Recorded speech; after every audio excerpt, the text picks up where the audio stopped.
গুনে গুনে 7 দিন এই তেল আর শ্যাম্পু ব্যবহার করবেন। যদি আপনার মাথার চুল পড়া বন্ধ না হয় তাহলে আপনাকে সম্পূর্ণ টাকা ফেরত দিয়ে দিব।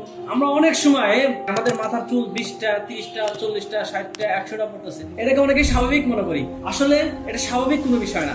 একসময় দেখবেন 20টা 30টা করে পড়তে পড়তে একসময় দেখবেন আপনার মাথার চুলগুলো সবই পড়ে গেছে। তাই আগে থেকেই চুল সব শেষ হয়ে যাওয়ার পরে আফসোস করতে হবে। আফসোস করার আগেই নিজের চুলের যত্ন নিতে হবে। বাজারের অনেক নামি দামি তেল শ্যাম্পু ব্যবহার করেন কিন্তু আপনার চুল পড়া বন্ধ হয় না। তাই আপনাকে ন্যাচারালি ভাবে অর্গানিক ভাবে আল খেদমা ন্যাচারাল কেয়ার কোম্পানির একটা তেল একটা শ্যাম্পু যেটা ব্যবহার করলে আপনার চুলের গোড়াগুলোকে মজবুত করবে, চুল পড়া বন্ধ করবে, চুলকে সুন্দর করে তুলবে। এবং চুল হচ্ছে মানুষের সৌন্দর্যের একটা প্রধান একটা আকর্ষণ। তাই আপনার চুলকে সৌন্দর্য রাখার জন্য অনেক বোনেরা অষ্টমে যাওয়ার পরে গোসল করার পরে প্রতিদিন চুল পড়তেছে এবং খুব আফসোস করতেছে, কোনোভাবেই চুল পড়ার সমাধান করতে পারতেছেন না। আপনি 7 দিন এই তেল বনে বনে ব্যবহার করেন, শ্যাম্পু ব্যবহার করেন, দেখবেন 7 দিনের মধ্যে আপনার চুল পড়া বন্ধ হয়ে যাবে ইনশাআল্লাহ। তাই যারা চুল পড়া বন্ধ করার জন্য তেল শ্যাম্পু সংরক্ষণ করতে যাচ্ছেন সরাসরি স্ক্রিনে দেওয়া নাম্বারে যোগাযোগ করেন।